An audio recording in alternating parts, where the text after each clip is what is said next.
à tous et bienvenue sur la chaîne de Stéphanie Colo. Ici, je te partage des tips, des astuces, de l'inspiration en lien avec ta vie lumineuse pour rayonner de l'intérieur, pour rayonner de l'extérieur.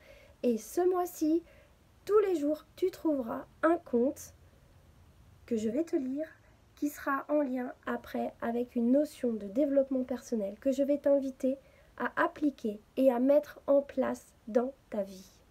C'est parti pour la deuxième histoire. Le conte du jour, c'est « Ne te fie pas aux apparences ». Un vieil homme à l'apparence misérable, mendiant sa vie, s'avançait dans les rues d'une ville. Personne ne lui prêtait attention.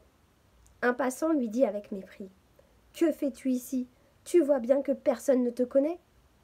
L'homme, pauvre, regarda calmement le passant et lui répondit « Que m'importe? Je me connais moi-même et cela me suffit. C'est le contraire qui serait une horreur, que tous me connaissent et que je m'ignore. » C'est un conte qui est vraiment très intéressant et très puissant, je trouve, et qui parle vraiment de « Est-ce que tu attaches de l'importance à l'apparence extérieure plutôt que de cultiver ta beauté intérieure ?» C'est de te connecter à qui tu es vraiment. Est-ce que tu te connais toi à l'intérieur? Est-ce que tu connais ta puissance intérieure, ta beauté intérieure? Est-ce que tu cultives toutes tes qualités? Ça peut être l'amour, la bienveillance, la persévérance, l'authenticité,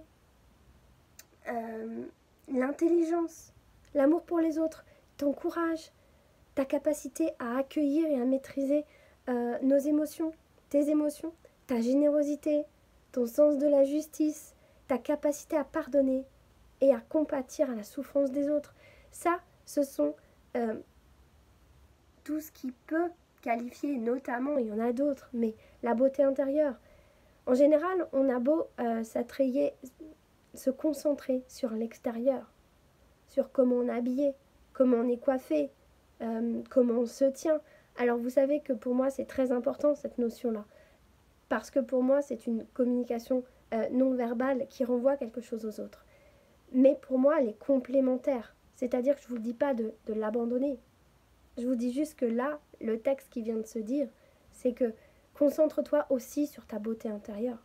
Concentre-toi sur qui tu es, sur qui tu veux être, sur ce que tu veux transmettre aux autres et à toi-même. Et tu vas voir que ça va te rendre très très très heureux. En fait, ce sont toutes les qualités qui font une belle personne. Mais pour les développer, il faut que tu apprennes à te connaître. Il faut que tu apprennes à t'observer, à savoir ce que tu dois améliorer ou corriger afin que tu sois toujours plus beau ou plus belle intérieurement. Ça, c'est ce que j'apprends à faire régulièrement dans mes coachings, lors de mon accompagnement de 4 mois. Donc si tu veux aller plus loin, n'hésite pas à me rejoindre. En attendant, je vais t'inviter à me dire en commentaire ce que tu as pensé de ce conte.